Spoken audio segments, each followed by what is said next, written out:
When you speak, time begins. When you speak, darkness ends. When you speak, you calm the noise. There is power in your voice, and every single word that you say of me makes the old brand new. Is your More pages. You about ready? Welcome back to the wilderness, everybody. Tonight, I have a good friend of mine who's going to share her story, Faith Everly. She's sitting right here next to me. We are in person at her place. It is our very last show of 2025. And what other best way to do it than to share probably one of the most powerful one of the powerful testimonies that I've heard in a very long time.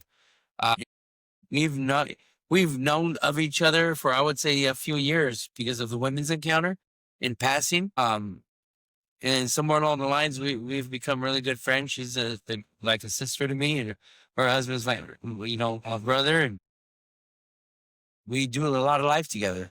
And within that, I got to hear bits and pieces of it, and I felt that it was time that, and God did as well. We both prayed over it, but God felt it was time that y'all got to hear her testimony. So this is Faith Everly. How are you? Good. Okay. So Faith, tell me, how's the family doing? They're doing great. Great. Yeah. Husband's great. Son's great. Husband's great. Okay. Our son just turned 14 years old. 2 days ago, wasn't it? Yesterday or something? December the 21st. So Wow. Well, yeah. more than 2 days ago. Full-blown teenager. We thought the 13 was teenager, but 14's Oh, wow. quite different. Think we'll give it another 4 years. You'll have another testimony to tell, right? Probably so. Survives being the teenager years. Yep. So tell us let's begin with what life was like before Christ. Okay. So, as a young child, I always thought that I was a Christian. I following Christ. I went to church with my family.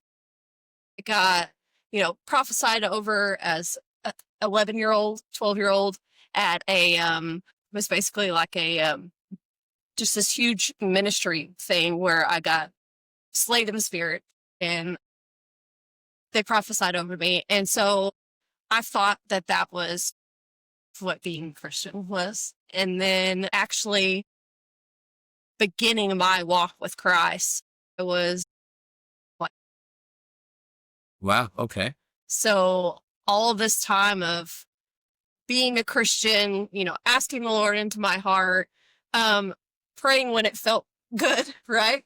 Praying when I felt like I needed him, it drastically changed. My relationship with the Lord changed in such a huge way that I became the Christian that I thought that I was, right? Okay. So, probably what led me to that point was getting sober. And it wasn't even like a rock bottom overdose or bad night of being drunk or whatever. It wasn't like that. My story wasn't like that. Mhm. For a long time, the Lord was trying to get my attention. He was trying to make me change my ways, right? He was, I had scares. I ended up in the hospital one night that thought that the weed that I had smoked was laced with something, and then, got a DUI and, got out of that and, was in the hospital another night with, 3.5 times over the legal limit of alcohol. So he was trying to make me change my ways.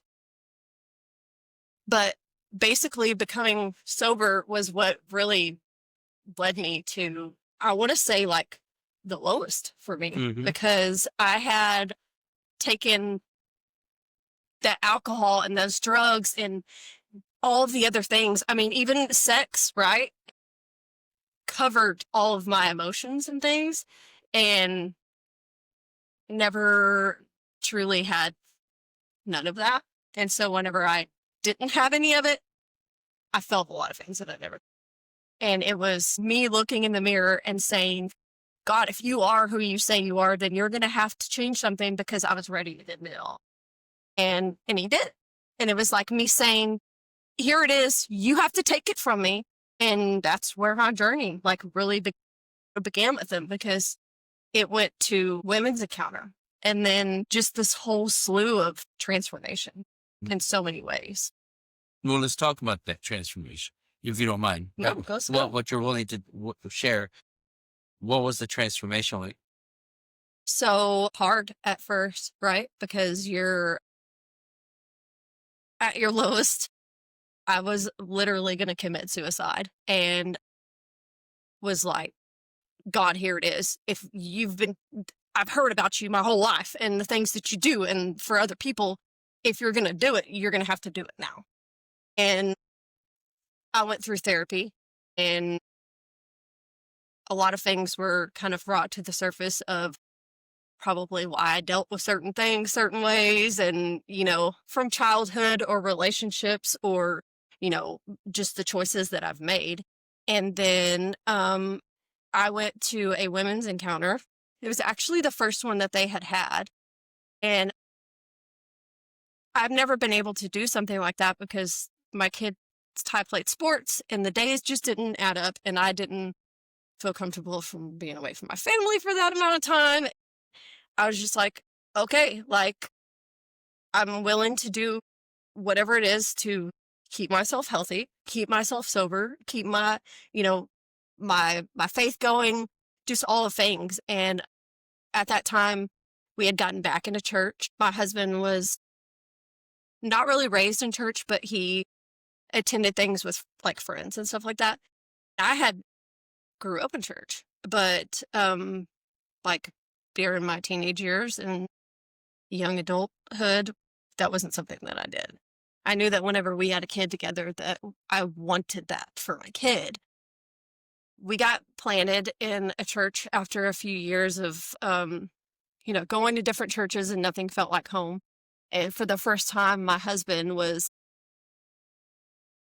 comfortable. You could see that, like, he was blossoming. And I mean, we got involved in a small group.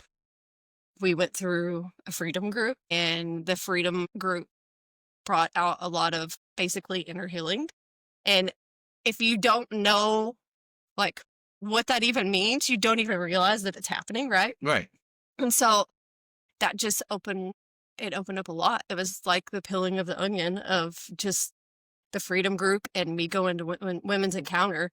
And when I went to women's encounter, I was dealing with breast implant illness. I had battled with breast implant illness for probably 7 years, and I had gone back and forth of, no, let me try this and see if it helps, or no, let me do this and see if it helps. And I went so far as to have my implants taken out in exchange for new ones. They're old. I just need new ones. They're going to heal me, right? So time for a new model. Yeah. Okay. And so I tried to do all of it. Well, when I did that, it actually made it worse. And so I went to a women's encounter, not knowing what it was. I had no idea what was going to happen there, but I actually got healed. I got healed because I had surrendered the way that I thought that I needed to look, right, to God. At that time, my son had been going through years of trauma, of like torment at night.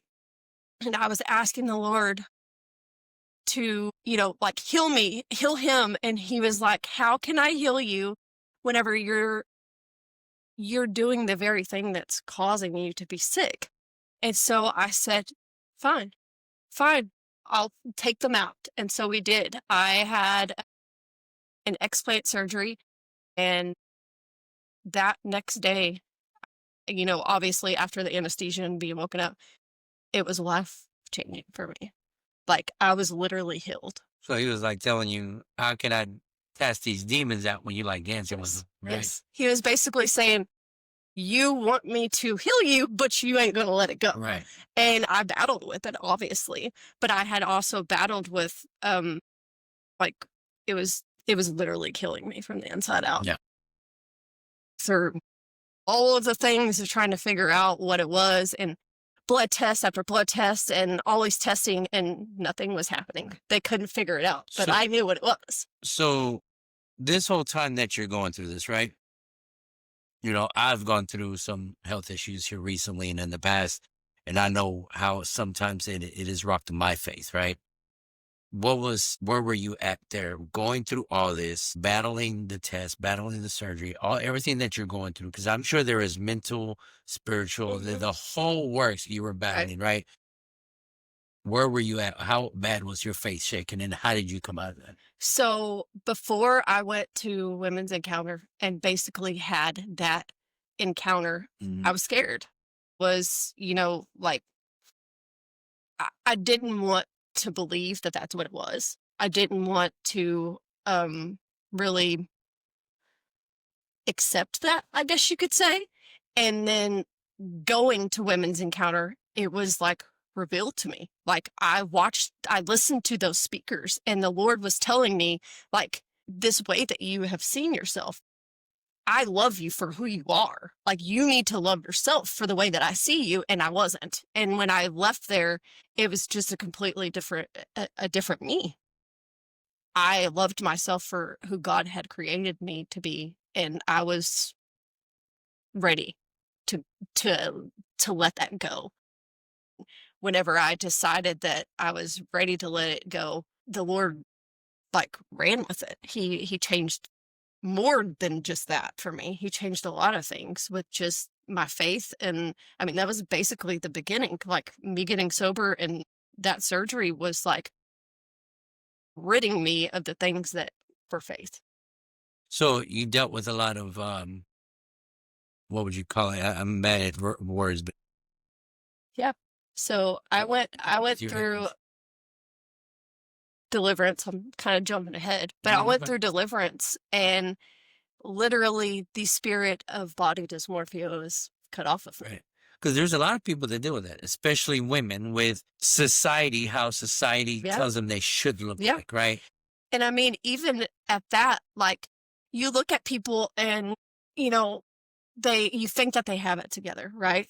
And then they're the ones that you don't even realize that they don't want to leave the house because they're worried about what somebody else might think that they're not thinking. Right. And like, whether they're, overweight, it's not even that, because I wasn't. I was small. I was, had a good figure, like all the things. And I was so insecure about everything. So what would your advice be to individuals that are battling that? I think that it's important to know that, like, you're made in the image of God. Like, He created you in that. Yeah. And you're the only Daniel. Right. And like, there's never going to be another Daniel. And what's important is that you walk in that. Like, you don't try to mirror somebody else, or, like act like them, or look like them, or look at a magazine, or look at TV shows and be like, that girl's pretty, I want her hair. Mm-hmm. Or I like the way she looks, I want to look like that. Because that's not who you are. No, absolutely not. Hey, it's funny that you say that, because men go through it as well, right? Men go through it as well, where, and listeners, y'all know how transparent I am with y'all, but I've gone through it, right? Where I look at other men that girls think are the hottest thing ever, and I'm like, I want to have those abs. I want to be in shape like that. I wish I was taller. I wish I was this. And it wasn't until I said, you're made in my image. And I started walking in that. And that is true what you're saying. You have to accept that. First, realize what that is. And when you do, walk in it. There's so much power. Look, and people say, dang, you're so confident. Well, it's not me. I'm confident in the God in me. That's right. Right? Yeah. Like, I used to not leave the house without, like, even if it was to go to Walmart, like, I would have, hold on, I can't go like that. Like, hold on, I can't do that. And there's been a lot of transformation in that, to where, like, I mean, the job that we're in now, like, at the beginning of us doing what we're doing, I was like, I can't go in the gas station looking like this. And my husband's like, you're working. And I'm like, I don't want them to know that I work like that. Like, look how I look. Right. And it's just like, I mean, even the small things like that, like I am working, you are right. And this is hard work. And this is how I look when I work. And it doesn't matter if anybody else thinks a certain way. Like the Lord has given me the opportunity and I need to walk in it. Oh yeah. It's funny because even as a man, I thought that too, right? Because I work for myself, right? And I'm basically my own boss. And I sit there and I'm getting done with a job, and it's say in the summer, and I'm just sweaty. I have my tank top, tattoo showing, my hair's messed up, I'm all dirty, and I'm walking into a store, and people are looking at me like I'm just homeless or something, right? And it used to worry me so Yeah. much.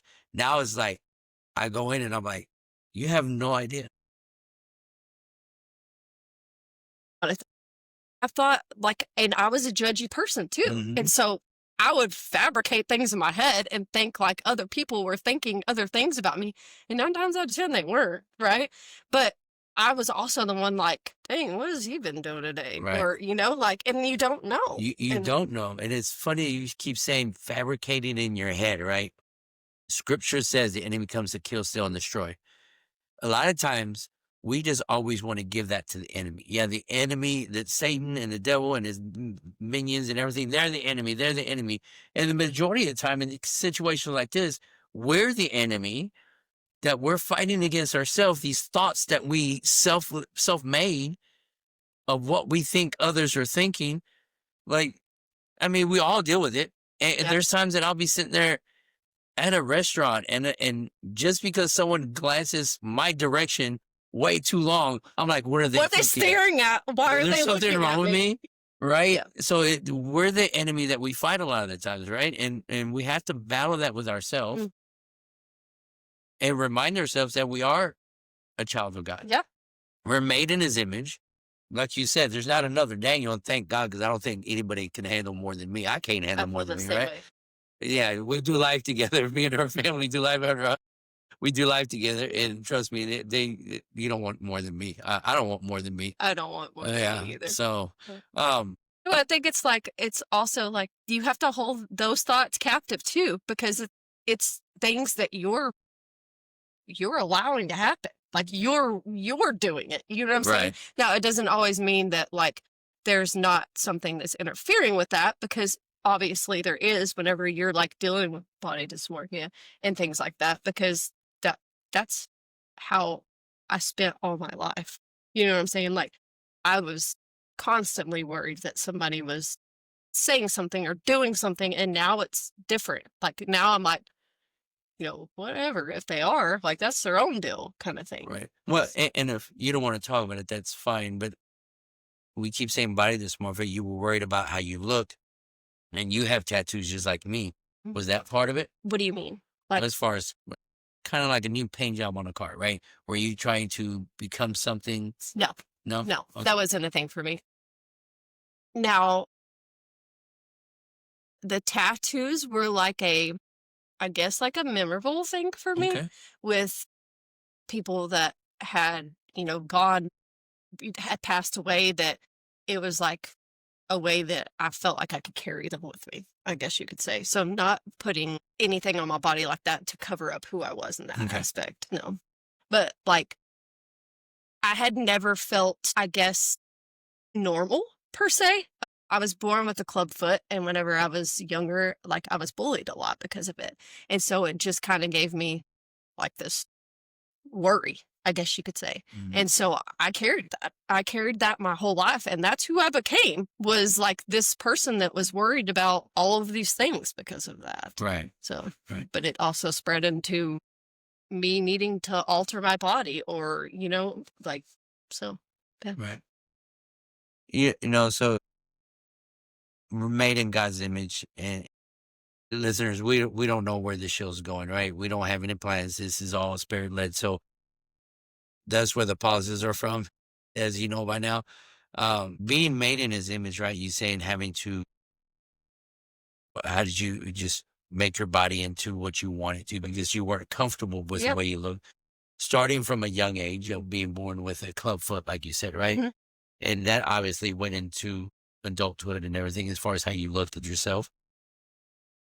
But you'll have women out there that do alter their bodies, right? You know, what would you say to individuals that say there's nothing wrong with it? To each their own. Each their own. Wise words. Until you, well, I encountered something that was literally going to kill me. You know what I'm saying? Right. And not everybody has dealt with that. And sometimes the things that they are dealing with, they don't want to believe that that's what it's from. I mean, that's why I battled with it for 7 years and was like, there's no way. There's also a huge loss in if that is revealed. You know what I'm saying? Right. That there are not many doctors that will do that type of surgery to have them take that out because of that. You know? Right.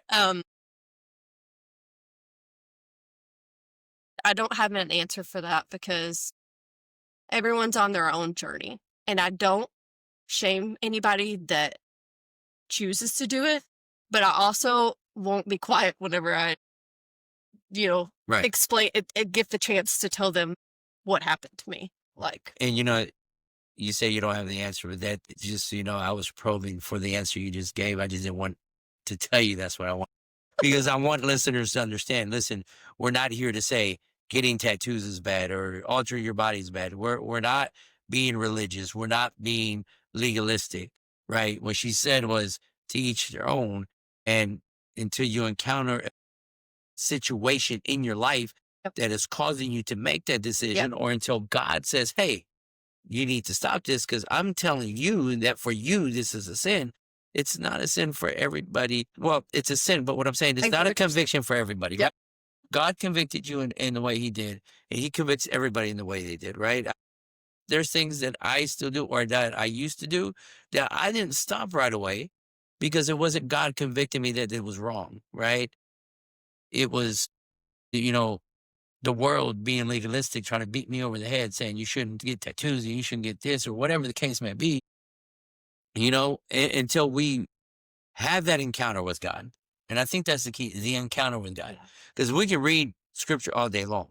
If we don't have a personal relationship with him and have an encounter with him, scripture isn't going to come alive, right? We have to have that personal relationship. So what what you said was true. and that's with anything. That's with like, people ask us, I bought a bottle of alcohol for, my father-in-law and you're with us. And is it going to offend you that we gift it to them? No, it's No, not like that. I've I had- have nothing to do with that. That's Yeah. fine. Like that's their own thing. For me, I don't do that. And Right. it's not because I'm like holier than you. That's not it at all. It's because I've had an encounter that has changed me. Like, you Right. know what I'm saying? Like it's done something. It's the same thing with tattoos, same thing with drugs, same thing with, all these things, same things with the things that I watch and the things that I listen to. And like, I've encountered things that have, once you see it, You can't unsee you it. can't unsee it. And so it's just like, Right. yeah. Which is funny because that's something that I started saying a while back to Darren, our mutual friend, right? And our Deliverance pastor. Once you can't unsee what we've seen, right? And it's so true. We can't unsee what we've seen and we can't unhear what we've heard. And you can't change my mind about it either. No. Good luck trying. Listen, it's one of those things that we have to, it's that encounter with the Lord. And that's where she was, right? That changed the way she looked at things, right? And if you haven't had that encounter, then once you do, you'll understand what we're talking about. So you dealt with body dysmorphia and everything. So let's move on, right? What was that the radical change in your life that just completely because you're on fire for God. It says you're on fire for God in a way that it's just infectious, right? You, Eric, even Ty, right? The way y'all are on fire for God is so infectious. But where did that start? What was what people would call the aha moment? I mean, like the beginning of it was me getting sober. Like it all began there. Like, I was out one night with my group of girlfriends and it wasn't even like a bad thing. It was, I seen myself from above and I didn't like the way it looked. I didn't like the way that it made me feel. Okay. And I didn't like how I was acting. And I didn't ever want to be that person ever again. And that's what changed. I went to bed. I woke up the next morning and I said, I'm done. I'll never drink ever again. So what happened to you was what a lot of religious people or theologians or believers, let's just say, would say is you were able, God allowed you to see yourself the way he was seeing you then, right? Yeah. Not the way he made you or the way he sees Yeah. you, but the way you were representing And him. there was nothing that had like really happened before that other than I was suffering with Crohn's disease for quite a few years. And so every time that I would drink, I would be sick for days afterwards. And so there were things that the Lord was trying to get my attention with. Like I said earlier, he was trying to make me choose not to do that, right? And I wasn't. I was just doing it, dealing with the after effects and all the things. And then that happened. And it was like this person that I had never wanted to feel like. Like, I've always, not now, but I have always had this urgency or need to like feel accepted or feel loved or like have approval from people. And the Lord showed me what I look like, and I didn't ever want to be that ever again.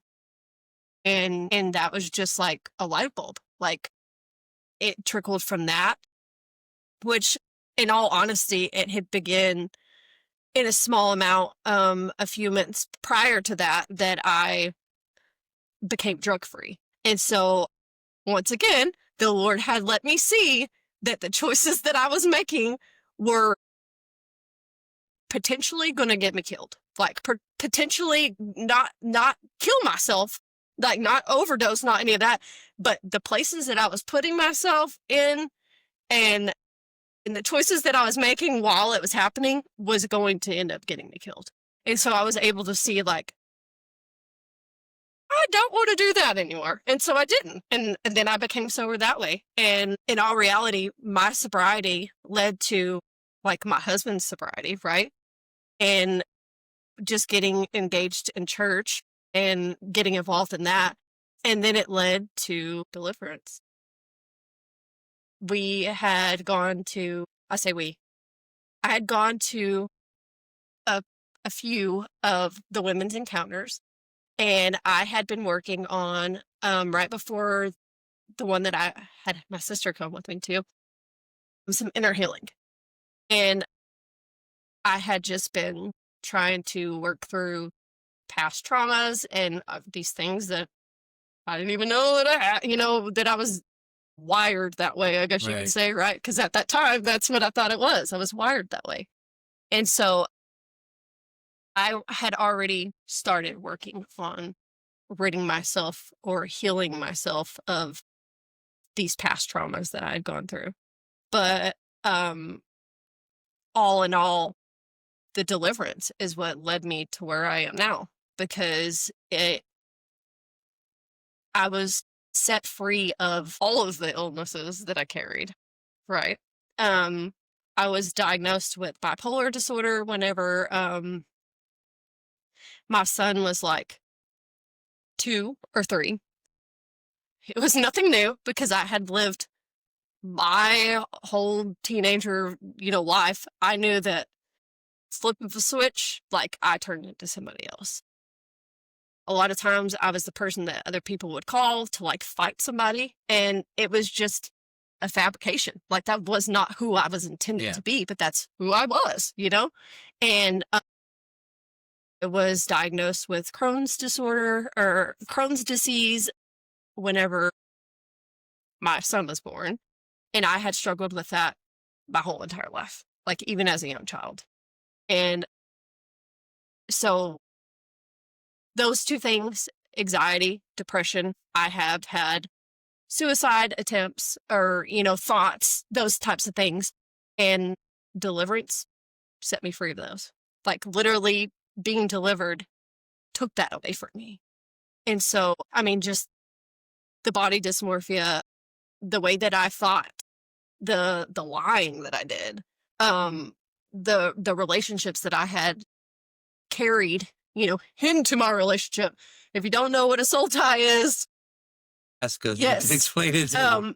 it's something that it's serious, it's real, it's life hindering in every relationship that you go in. Even if you've been married for 40 years, it doesn't matter. Those things are there. And whenever you don't take care of them, you don't realize that you're not what you think that you are. Did Yeah.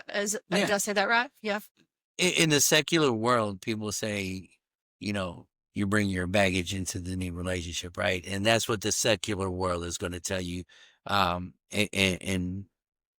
In our faith, in being followers of Christ, we carry soul ties, we carry generational curses, and a lot of times it's because of our disobedience, and a lot of times it's because of stuff that we go through or that we bring along through the bloodline. And I'm definitely one that believes in deliverance, right? And if you don't, just read your Bible.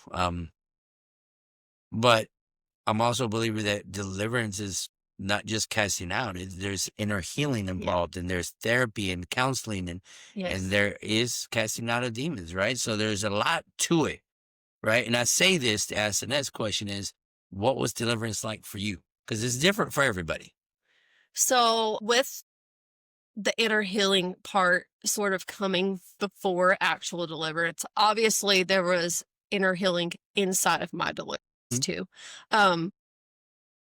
A specific inner healing was done like with a female, and it was from, childhood trauma that I went through.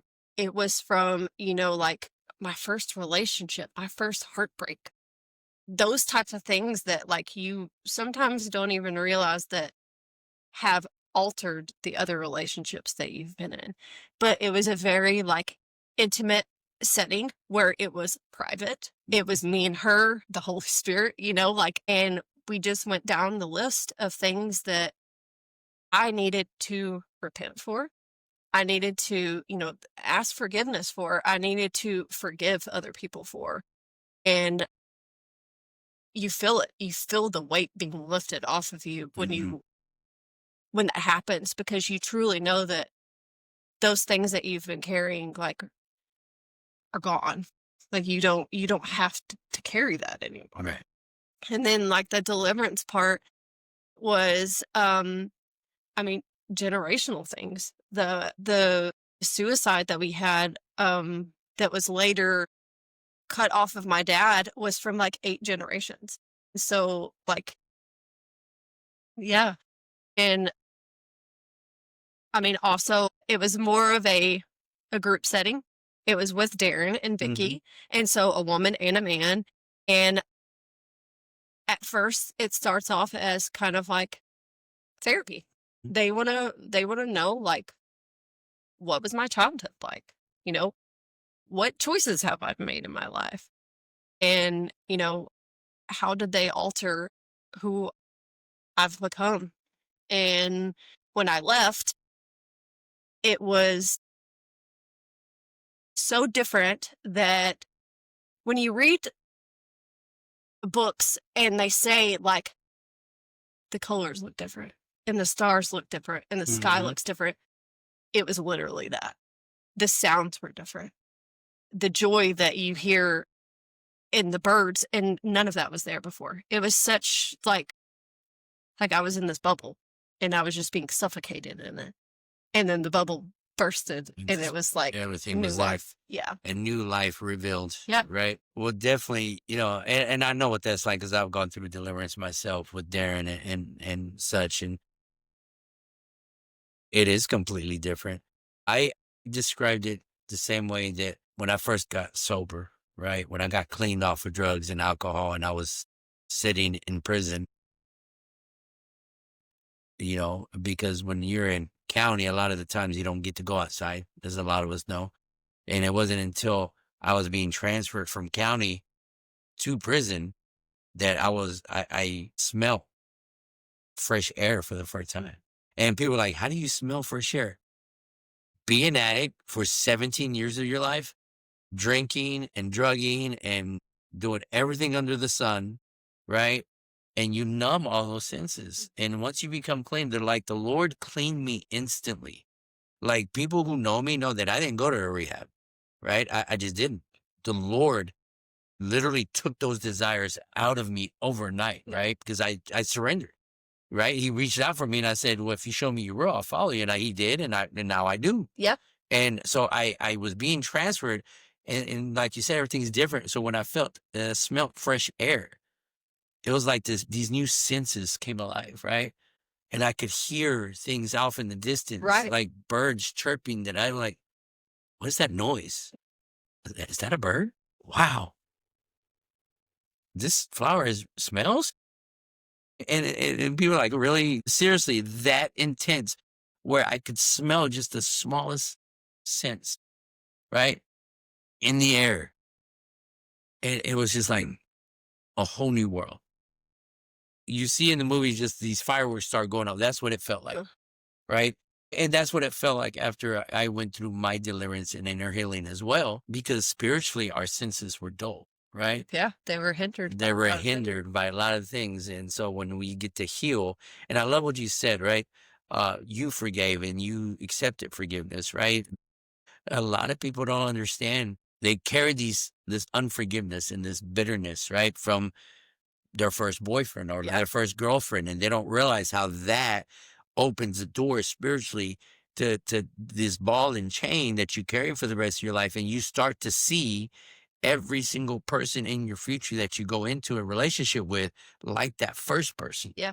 And you don't realize it. And you don't realize it. I mean, like, whenever we dug and I realized, I was like, oh my gosh. Like, like, you've got to be kidding me that I had let that one breakup literally bleed into my marriage. Like, I'm talking like years and years and years later. And it was that one relationship that altered every single other relationship that I dealt with. And then obviously you date so-and-so and you do whatever, and then you take a piece of that to the next one, and you're like, oh, well, he was the worst. But like, it was from like a young age breakup. Like, it was the first time that I had my heart literally shattered. And I was like, I will never let anybody else make me feel that way. Chris Binion likes to say STDs, right? Like, people like in the secular world is like sexually transmitted diseases, right? And the spiritual world is sexually transmitted demons, right? Yeah. Because you carry that baggage with you with every relationship you go into if you do not heal from it, right? Yeah. You break up with somebody, you have this bitterness, and it was a bad breakup, and all of a sudden, it's like this veil is over your eyes. And we'll use Eric, your husband, as an example. You don't see Eric, your husband. You see the boy that broke your heart. Yeah. Right. And even if you don't mean to, but there's so much, there's these things that are built up that you carry into the relationship, and you're like almost afraid to give them your all because you still have in the back of your head of what happened to you when you were 12. And you're 30 something, right? No, I'm not. But okay. Well, I didn't want to go too young and say 20 something, but no, it's true. And it's funny because a lot of people are like, oh, you're just talking psychology. We're talking spirituality. I think a lot of it is, it's not explained enough in the Bible where you're asked to be pure. Right. And it's one of those, oh, you're just being godly kind of thing. And it's like, if you knew what you needed to know, then you would know that you probably shouldn't have did any of that. And it's really important because people don't know that. Right. And boy, is that true. Listen, I am 48 years old. I know I look young. Thank you, listeners, for the ones that say I look young. At 48 years old, I'm given a chance, right? Because I know what I know now. 2 divorces, broken up engagement, broken up relationships, living in sin. I know what I know now. And because I know what I know now, I know that now at 40 years old, I've chosen to be pure. until I get married, if the Lord does give me a wife, right? Which He will. There's a season for it, but I choose that because I know what I know now. Because I don't want the spiritually, the sexually transmitted Right. demons Right. to keep going. Yes. Right. I don't want to like throw somebody else's information out there, but it's like, I look back now being the person that I am, and I'm like, I wish that I could be who I am now for Eric when I met him. Like, I wish that there were so many things in my past that I chose not to do so I could have been the best wife for him at the very beginning. But that's not what God intended. God intended for me and Eric to grow into what we are now together. And it's been great. But I hear me and my sister joke, and she's like, her husband, Mariah, was his first, like his first love and all thing. And she's like, well, maybe that's why he's not as screw up as we are. And I'm like, oh my gosh, what if that's true? Like, and in honesty, like, everybody has their own things, but in a lot of times, like, sex was my addiction. Like, it was one of my bad addictions. And I think back and I'm like, Lord, like, to this day, the Lord still shows me things. And then it's like, okay, like, yes, God, you're right. And I don't want it. So take it away from me, kind of thing. And, those are real things. So what's life like now? Because, we hear bits and pieces of it, right? I get to see what life is like now with y'all, right? And, but for the listeners, can you explain what life is like now being a follower of Christ? Yeah. So for one, I have never been a Bible reader. I am not a book reader. I have never excelled in any of those things. You would have never caught me even doing a school project that told me that I needed to read a book, because I didn't. I just cheated my way out of it. But from Deliverance to now, I read self-help books. I read the Bible. Like, I study those things. Like, I'm doing Bible studies. I'm constantly trying to educate myself and grow closer to the Lord in those things. And also not even educate myself, but help other people in that. That's the number one thing that is always consistent. Like, I try to do it every time before we work. Like, that we, as a family, that I read in the truck on the way to a job. Bringing the Bible into our homeschooling. Like, that's Ty's favorite thing to do. He loves to do Bible study. He would rather do that and nothing else. But, we're very active in our church. We both, me and Eric, serve on the greeters team. We have our own team that we lead to greet.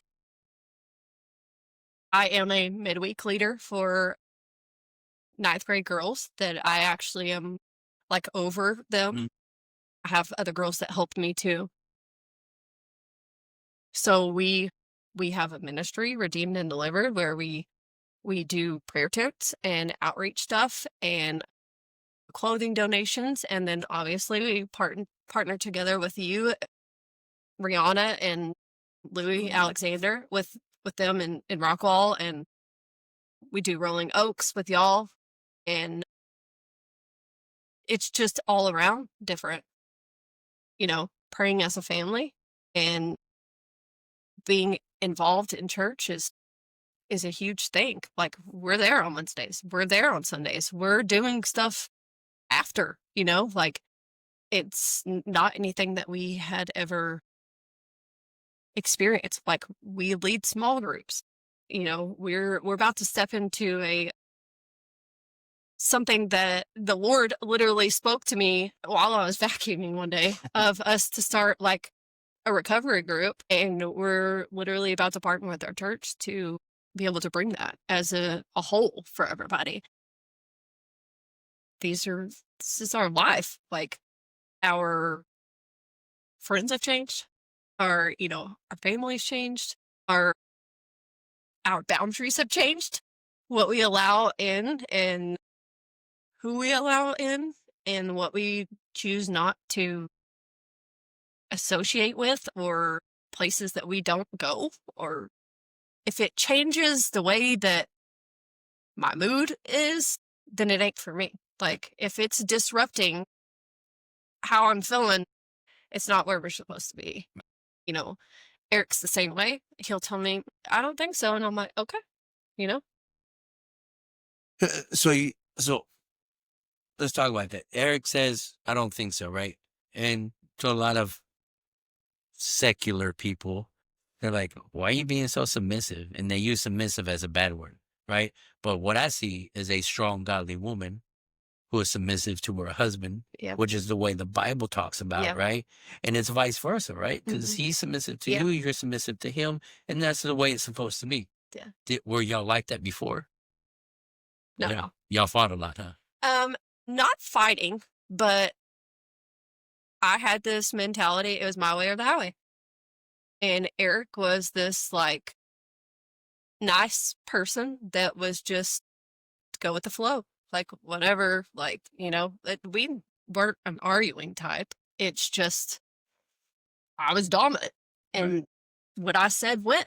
And if it didn't, then we had a problem. And now, you know, it didn't just come overnight, because I can give you a small story of how, like, even though things changed with, like, choices and me also, like, being obedient to him in that way, there with the job change. So during my deliverance, like, the Lord has shown me so many things of, like, that me and Eric were supposed to be, like, together, like, working together. It's actually a family thing, and it's just in the works, you know, like, it's going to happen when the Lord makes it happen. And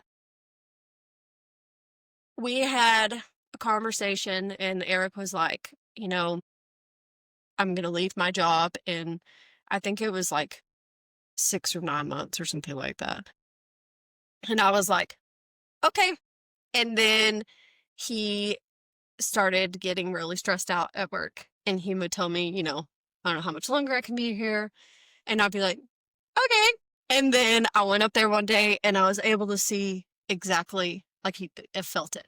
It was so thick in there that everybody was unhappy. And I was like, oh my gosh. And so I prayed. And then while I'm driving home, the Lord was just speaking to me about what I had encountered. And so Eric called me. I mean, it had to have been like maybe a week and a half, 2 weeks after that.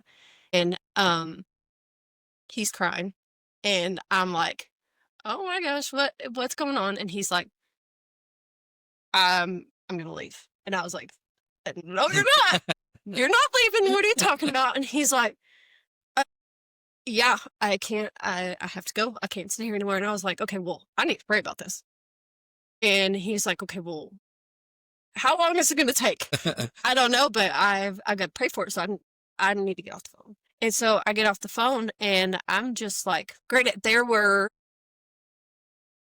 weeks ahead of this that this random, I've never had a time where a scripture just comes to my head, right?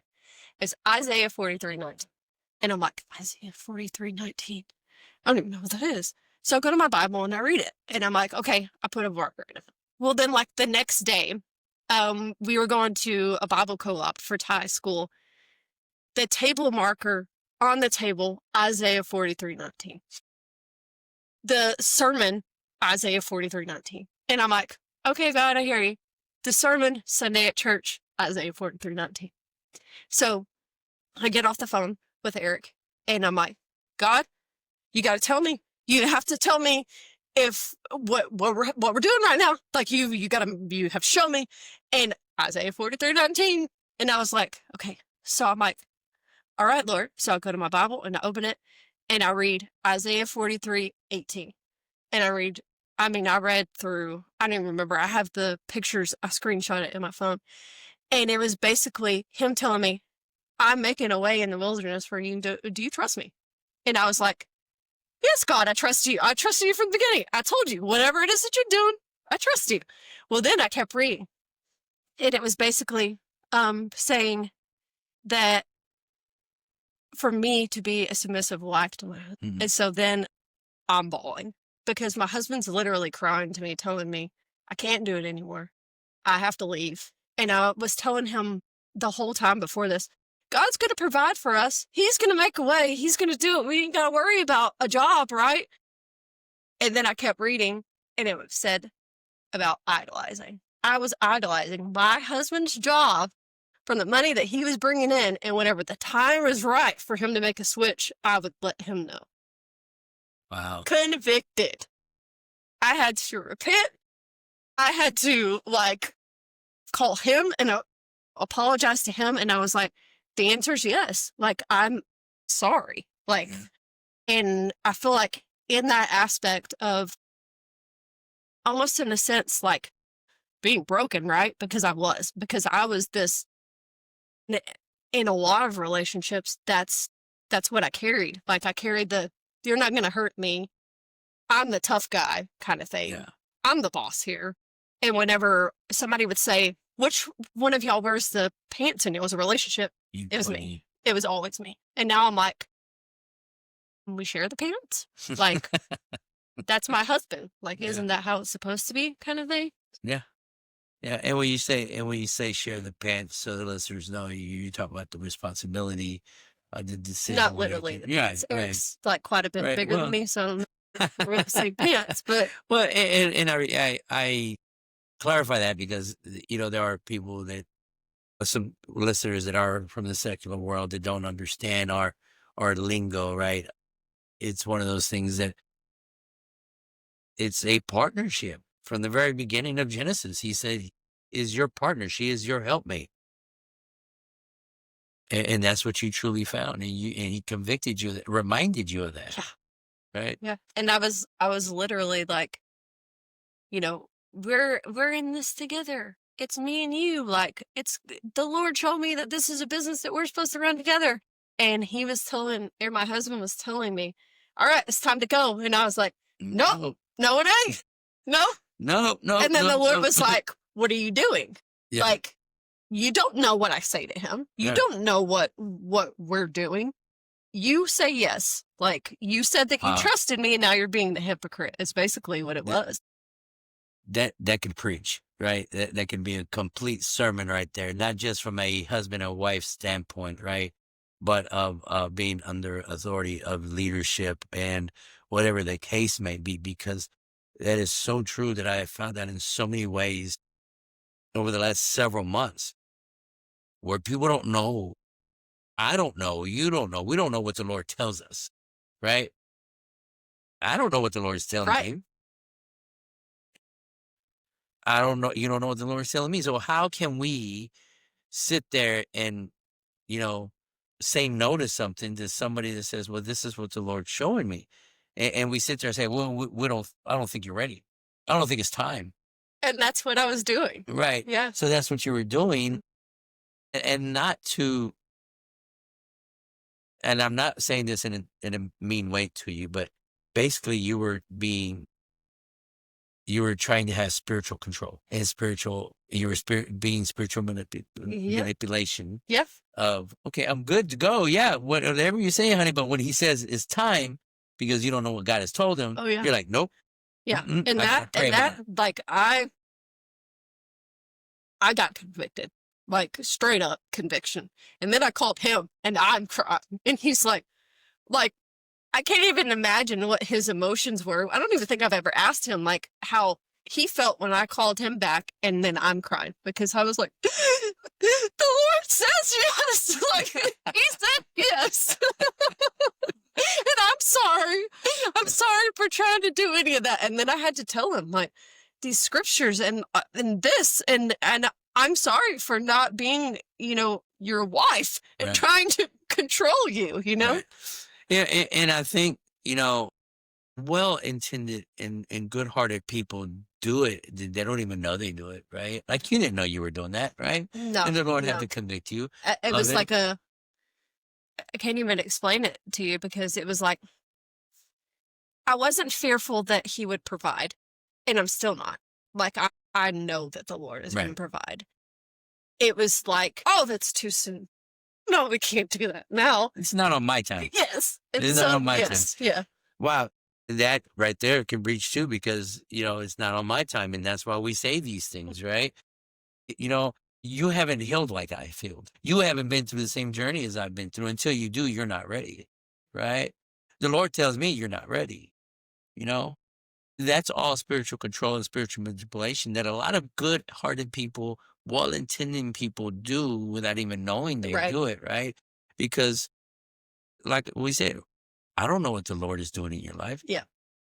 As your brother in Christ, if this is what he's doing, I'm here to support you. If I have a concern, say, okay, hey, Faith, guess what?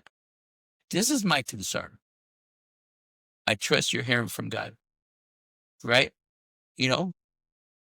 Whatever, but you're not ready. Yeah. Or Let's pray. you're about it. just a young Christian. Yeah. I've been walking with the Lord for a long time, and I'm like, Yeah. hold up. I love hearing that as well, right? Well, I've been walking with the Lord for 30 years. Yeah. You've only been 8 years. You're Yeah. still a baby. Yeah. Yes, Yeah. sir. And so are you. Yeah. Right? It's just what it is, right? I think we need to get to a point where we don't try to, it's like what I said yesterday, right?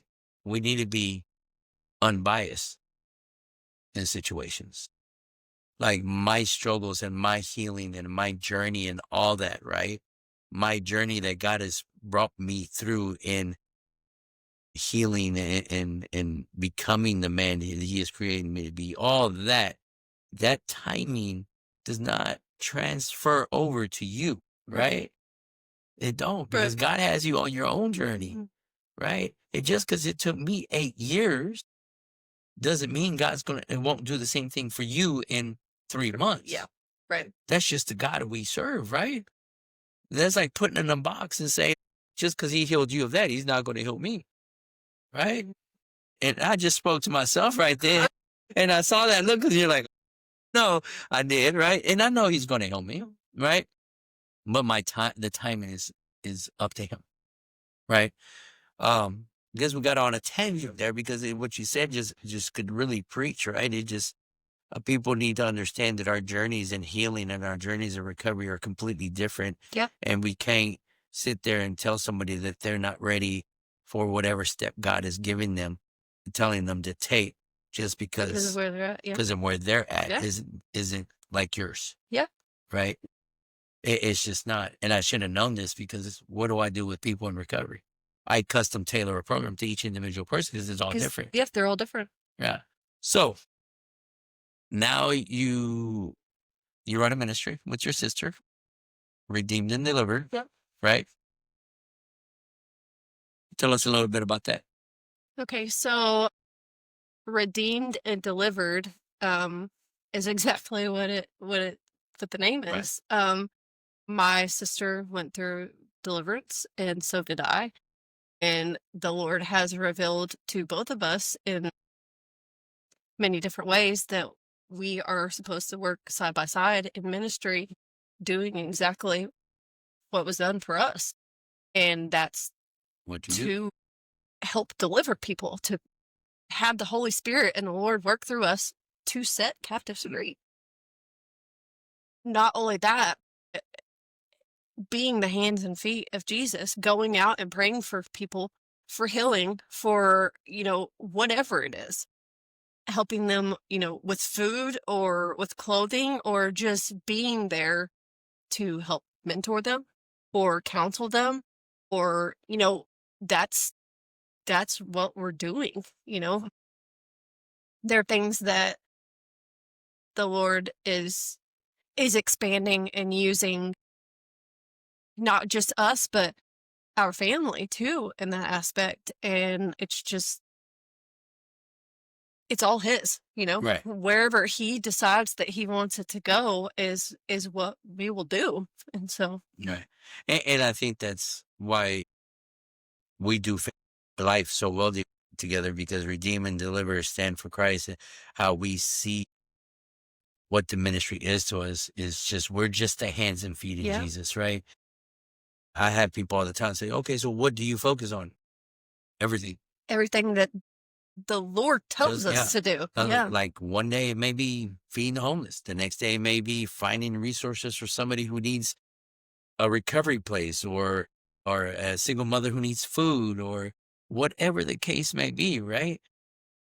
We've developed such a network of resources in all the ministries that we lock arms with, where if I need something and I don't have it, I can reach out to say, hey, can y'all find me this? Do you know anybody? Do you know anybody who or needs when we this? have something, we're like, hey, who do y'all know that needs that? So y'all are the hands and feet of Jesus.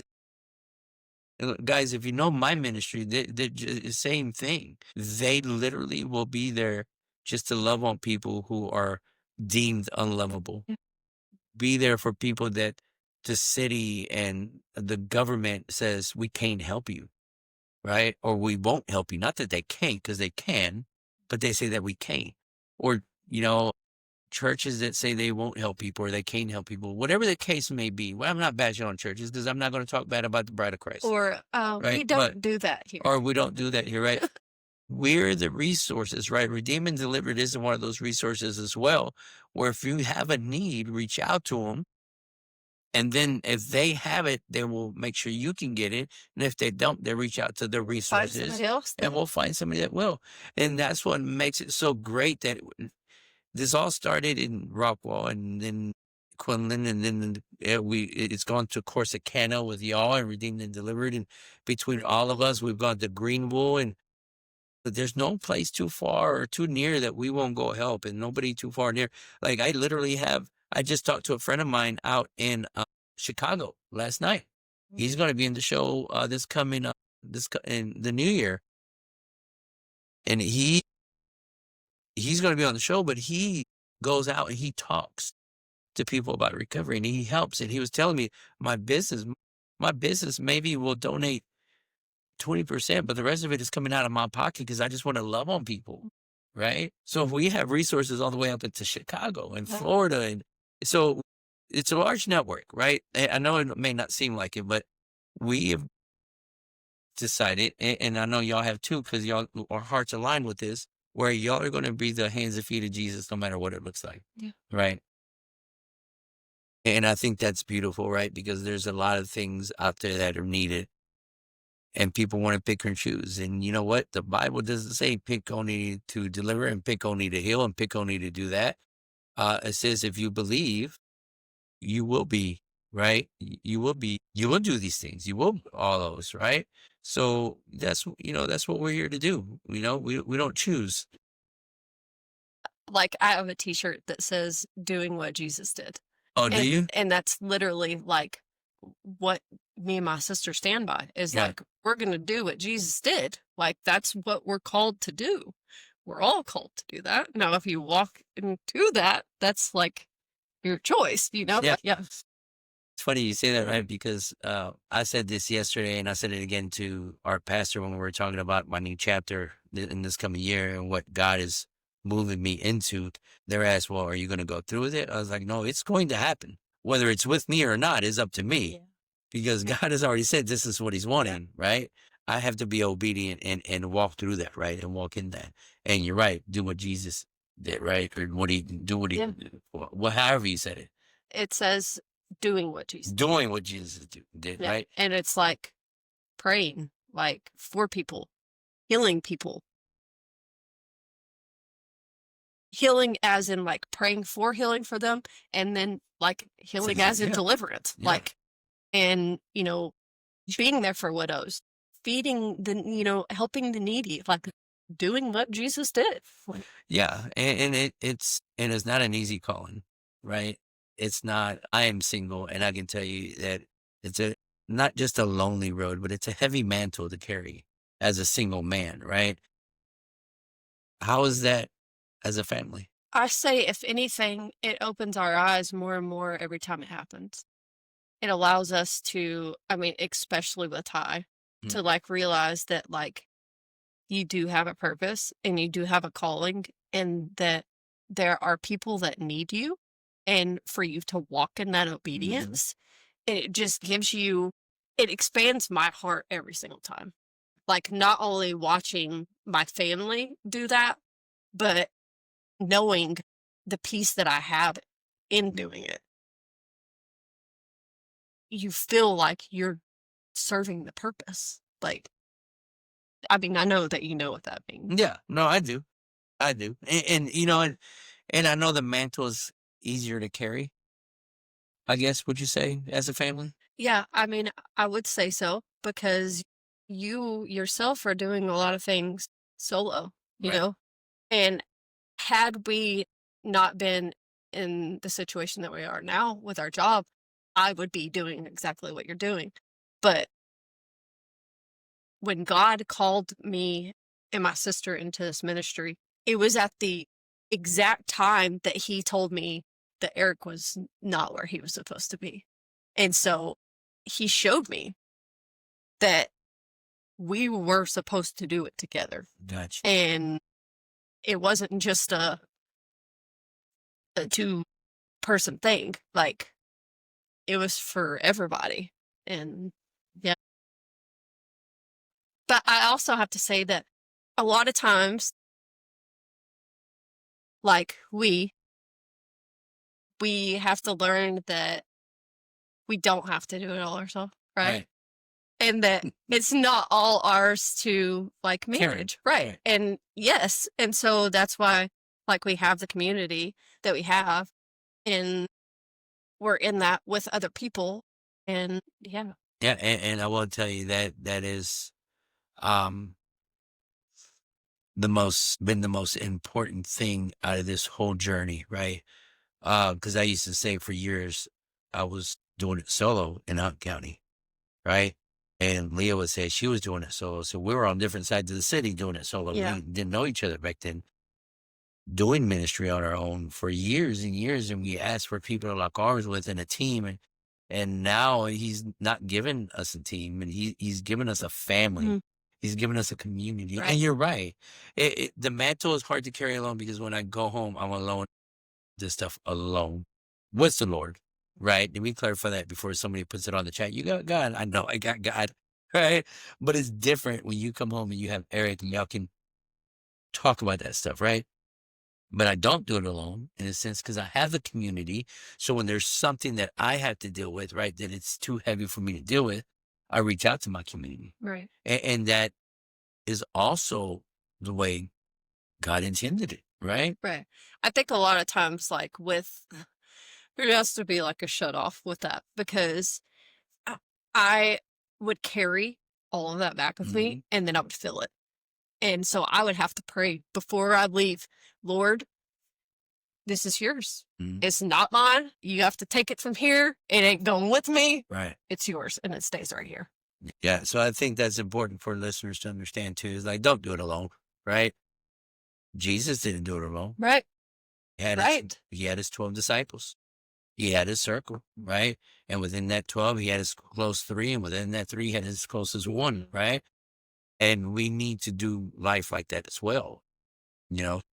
But yeah, so now y'all got Redeemed and Delivered. You mentioned something about you and Eric having your own business. Yes. Let's talk about that real quick so listeners know. So my husband was in the car industry for almost 20 years. And we now run a junk removal and landscaping business. It's called EFE, Junk Removal and Landscaping. That business is from, like, storage cleanouts. If someone has acreage and they just need wood piles taken away, we've done house cleanouts that, for people that have hoarded, or someone that has passed away and they need to clean the house out. We've done garage clean out. But the thing is that when the Lord showed us, what we were walking in, it was a staple in our ministry, because the donations that we are able to give out sometimes are from these jobs, like a microwave, like, like a bed frame, like a mattress. These are from jobs that we've did. Right now, we don't have the full capability of, like, storing, like, couches and stuff, but in the future, the Lord's going to provide those things for us to be able to say, a single mom just moved into an apartment. She needs this, this, and this. And I say, cool. We got it for them because that's what we're doing. It was a complete God thing. It literally was like puzzle pieces going together of a vision that the Lord was showing, not just one, like hey, so how about this? And I'm like, my gosh, yes, because the Lord's already told me, he's already been telling me that. So the business is more of a ministry. Yeah. In a sense that you get to minister to people, right? Yeah, we leave our logo is literally an E, an F that's a cross, and an E, and we hand out little Jesuses. Like, the time that we get to just talk to the people that we're working with, we'll have people ask us, so what church did y'all go to? And I'm like, Pine? And they're just like, we see it on you. I can see it on you. And then it starts a whole, conversation with them. Or I'll say, like, the music that I'm playing over there. And then it just, like, we did a job for somebody that he was disabled in some way, and I can't remember what it was, but his wife kept coming out and checking on him and trying to get him to, go in. And I'm like, he's fine, but he wasn't really saying much. And then what? Oh, he had dementia. Oh, okay. Okay, but the conversation, I don't even know how it happened, but I was playing like Ben Fuller on my phone while we were working, and then he was like humming a Christian song. And then this whole conversation started, and he was ministering to me, and I was ministering to him, and I was just like, this man that has dementia that does the same thing every day. And then I got to see Jesus working in that very moment. Yeah. And it happens all the time. I can't think of another story off the top of my head, but I mean, for instance, now I think of one. A lady that we had to clean out her daughter's house because her daughter is now serving some time for some choices that she made.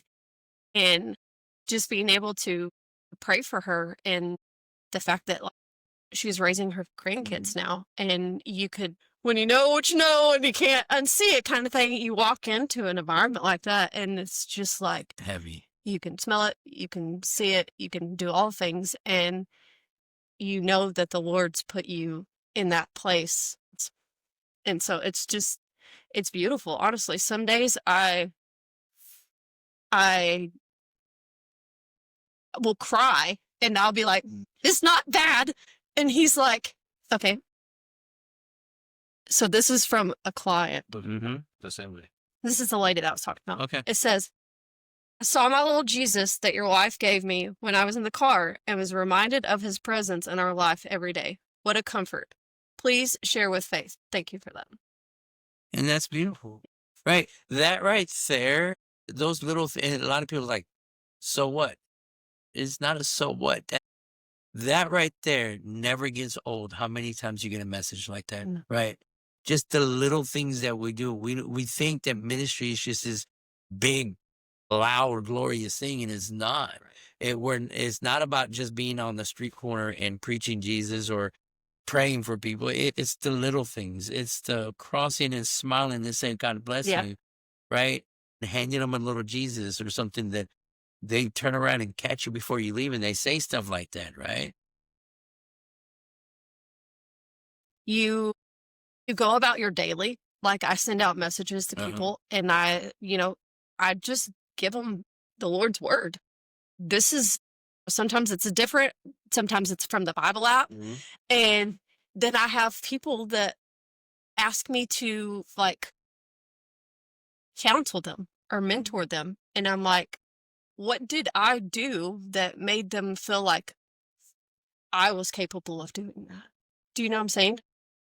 Then Do you know the answer to that? The Lord, like it's not me. No, the answer is that you said yes. God said, this is what I want to give you. And you said yes, right? And he's working through you in those things. He's working through you and helping counsel them because you're doing it from a foundation of scripture. And I'm pretty sure I can guesstimate that when you do it, you bring real life examples and real life situations that you've gone through, Yep. connected with word. And it's just one of those things that it's more powerful to people. They get to feel, right? I heard somebody say, I said this yesterday, I heard somebody say that there's 5 gospels: Matthew, Mark, Luke, and John. Oh, well, that's only 4. Where's the 5th one? And you're the 5th one. You're the 5th one. That's good. That is so good. They will read no other gospel but what Jesus did in your life. That's amazing. I've never heard that Yeah. before. So so you know, a lot of times we're that 5th gospel, right? They'll never hear about Jesus. They'll never see Jesus. And here's the beautiful thing, because I've been told this: I see Jesus in you. Yeah. And I'm Like, sure it's you've heard all it too. over you. And Yeah, I'm it's like like, all over you, right? what do you mean? They'll never see Jesus if it wasn't for your yes. Yeah. Of you saying, yes, God, I give up the drugs. I give up the alcohol. I give Right. up the body imaging. I give up all this. Yes, Lord, I give up trying to be in control of 99 of that 1%. Even though I give you the 99. Oh, yes, Lord. I give that up to you. You know, if you want me to submit, okay, fine. You know, you're saying yes to everything He's given you, right? And in turn, they're not seeing you because you're saying yes to Him being the radiant light that comes out and that they see. Yeah. Right. And it is beautiful, right? I love getting messages like that, and I'm sure y'all do as well, right? Where people are just like, thank you. Thank you. You know, I got a message the other day from somebody I knew from back in the day, back in the drug dealing and drug usage day, right? Who's still on my Facebook somehow. And she's like, I've been watching you this whole time, and the transformation has been great. She goes, I just want you to know you've inspired me to look Yeah. more into God. Isn't that so beautiful? And Yeah. that brought me to tears. Yeah. Because you could have given me $1 million or given me that. And as much as I want to say I'd take the $1 million, I would rather have that, because that fulfills me. That tells me that I'm doing what's right. Yeah. Right. I think a lot of times, though, it's hard. I mean, I've had this conversation with you about, like, you don't always see that with everybody. And you are, like, pouring into and, like, trying to be this, like, showing them the transformation and trying to be this person that's dragging them sometimes. You know what I'm saying? Like, you're, like, beating them over the head with Yeah. a stick about, haven't you seen what He's did for me, kind of thing. And then it's like, Because what?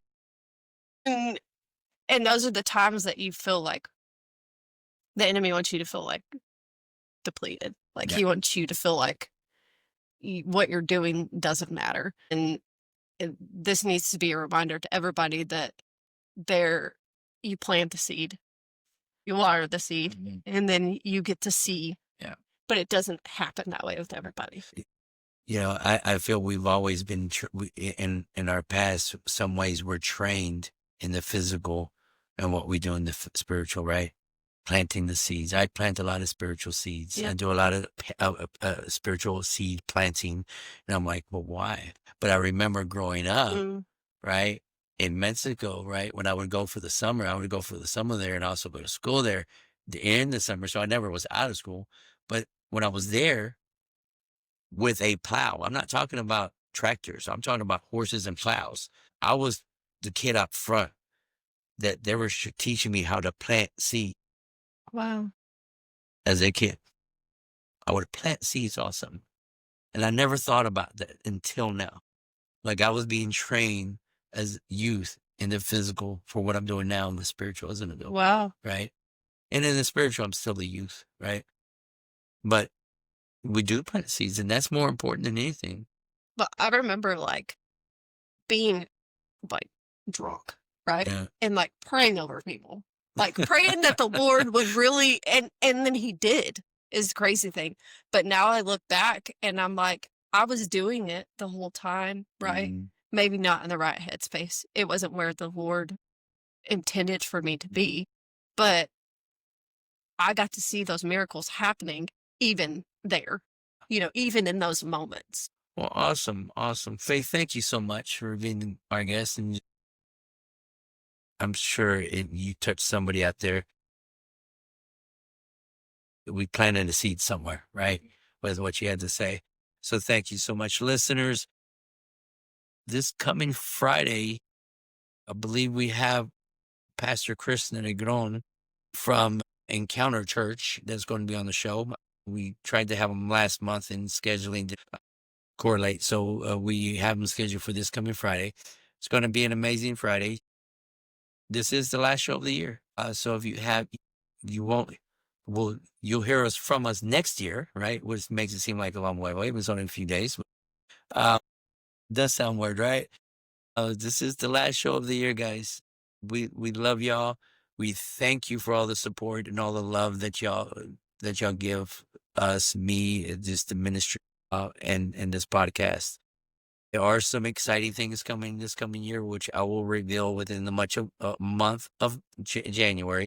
I don't know what language I was speaking there, but in the month of January, we will reveal them. Just be prepared. It's going to be exciting, and we're going to have a lot of exciting guests. I have a lot of exciting guests scheduled for the first 2 months of the new year already. So thank y'all. Faith, thank you. Thank you. For being a part of my life and your family being Same. a part of my life.